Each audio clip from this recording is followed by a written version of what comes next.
we see information coming out and coming out and coming out, and nobody's making sense. First, how come the number one target need to be who was that Indian those folks saw him with? Right. Who was the supervisor that permitted him to get on that plane? Right. Huh? Who was that, right? And so when you stop and think about all of this here, and now we got it in our court now, and now it's up to Obama, and he got to deal with a whole... See, it ain't about racism. It's about white supremacy. Do you know, it ain't about Fox News, man. Do you know how many people on them talk shows, those hosts, refer to President Obama as Obama? They always do it. In fact, the last time I was on there, I corrected them and said, look, his name is President Obama. Never called Bush. But look, when Bush was president, George, Condoleezza Rice had more PhDs in his whole cabinet. Yep. They called her Condi. Yep. She didn't see nothing wrong with it. Yep. Most black folks I know, they never called Madeleine Albright Maddie. That's right. They never called Janet Reno Janny. That's right. Huh? Well, when you stop and think about, I mean, for them to call her Condi, there's a soda pop. Y'all all need to go buy one. I don't advocate soda, so don't drink it. Go get you a bottle of Dr. Pepper. It's darker than her, and they call it Dr. Pepper. And if you go to the grocery store today and say, give me one of them peppers, they give you a chili pepper. Oh, you have to ask for it by its title. So now what he needs to be doing, and it's hard to do, because a lot of people there are surrounded by him, their government.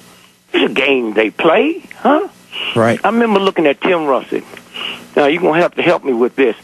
The press conference, the press agent that Bush brought with him from Texas when he became president, the young guy that quit. Oh, yeah, the guy who wrote the book. In fact, I had him on my show. He wrote the book about him, yeah. If you go back in June, the June that Tim Russell died, right? Mm-hmm. Go back to June the 1st, and he was interviewing him. Mm-hmm. And he said, when you was in the White House, did you see anything while you were there that would lead you to believe, just meet the press, right? Right. That 911 was an inside job. And he said, nope. I called Lil and I said, he just signed this death notice, and 2 days later, he dead, man. You know, this is how it works.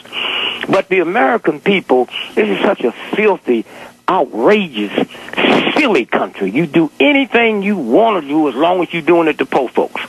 Okay? As long as you got money, as long as you got power, you have people covering up. And so now what the brother need to do is really be the president. When you sit back and say, well, they have a right, those Tea Party, they have a right to stand outside my speech. Well, if you think they got a right, go to the bank today with an armed gun and see what kind of right you got to walk in the bank with a pistol or automatic. Stand across the street from the police station with an armed weapon, and see what kind of amendment rights you got. And so when you stop and think about this whole thing, he need to come in. They can't do no worse to him. They already said we can get you anytime you want. And his only way out now is to start acting like he's the most powerful human being on the planet. Somebody called me while you was doing a commercial. Mm-hmm. I said, aren't you worried about them killing you? I said, first, wait a minute. Would you look at your right hand? You looking at your right hand? Mm-hmm. Look at your fingernails. You see them? Mm-hmm. Now, do you know, never in the history of the planet Earth have there ever been another you or another me. Out of the billions of people on the planet, there's only one to a customer. Right. There have never been two trees. Out of the snowflakes that fall, there's never two snowflakes that's alike, right? Right. Now, think about the universe that controls us have never made a mistake. You looking at your fingernails? I'm looking at it. You ain't never heard nobody's fingernails growing out their lips, right? Right. Or out their ears, right? Right. Or out their eyes, right? So this universe is so perfect, huh? It have never, something as insignificant as a fingernail. They all grow the same place. My fingernails don't grow where my toenails are. My toenails don't go where my, you know. And so when I understand that I'm so unique, there ain't never been another me. And the same universe that put me together, put the CIA together. Mm-hmm. Okay? Put all of them together. And if you're not afraid, and so I would hope he would come back and put this piece together and let the world know this might be the last warning we gonna have, man. This might be the last. You remember when we was doing the show and I was telling you about the incident that happened in Virginia Tech? Yep. Okay, here's what happened. Virginia Tech, 2 people dead. They thought it was murder-suicide. Okay, now, so why would you shut the school down, right? We got him. He's not aware that his chief of the school there is connected to the CIA. That's the most military industrial complex on the planet in a 70-mile radius of Virginia Tech. That's all them old retired military generals have been retired in that area since the Civil War. Okay? So now, 2.5 hours later, he reemerges, right? Right. He goes in and kills all these folks. Now, let me tell you, they got contracts at Virginia Tech, man, that only God know about. Okay? All right? Not at Harvard or MIT, right? So now he goes. Now, here's what happened with 24-hour news. The state trooper said, well, the reason it took us some time to get in, he had chained up all the doors. We had to go back and get our chain cutters, right? Now, my question is, if all the doors was chained from the outside, how did he get in? Something that simple, right?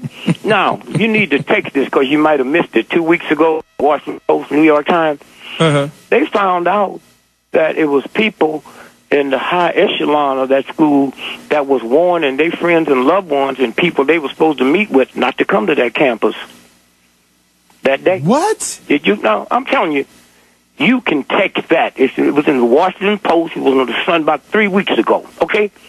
And so when you say, see, they take you and they get you all upset and then they start slipping stuff in and slipping stuff in and slipping stuff in. When I checked with my folks, they said, well, all of them was on the floor. Look, if you and I standing, talking, and there's a shooter shooting at us, right?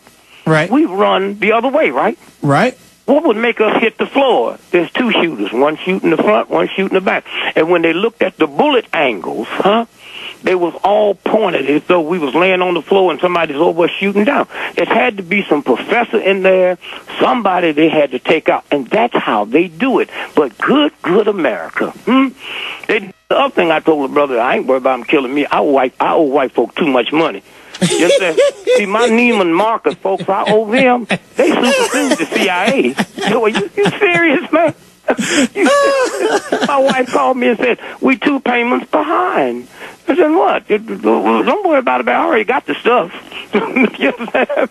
Well, now, Dick, this is what I want to do. We got about a minute left in this segment, but I want you to come back and give us some predictions if you can. Well, first, when I do that, I'll come back and we'll tie this in to what happened in Fort Hood. And then we got to get on Tiger Woods. Well, you know, we got 2 segments left in the show when we come back, so we're going to have to tie it all in together, because I do want to ask you about Tiger Woods on air. Do you think this boy was set up? First, I got a Christmas card from Tiger Woods. Did you get one? I got one from President Obama. No. I got it from Tiger Woods, and it was just as simple. It says, ho, ho, ho, ho, ho, ho, ho, ho, ho, ho, ho, ho, ho, ho, ho, ho, and it ran out. There wasn't enough room on that card to put them on. When you get back. You a mess, Dick. You know that. You are a mess. For everybody who's just tuning in, just joining us, we are talking with the Professor Dick Gregory, Truthfighters. We are talking to you. We've learned so much. We're going to talk about Tiger Woods. We're going to talk about Fort Hood. And we're talking to you right here, right now. It's the Warren Ballentine Show.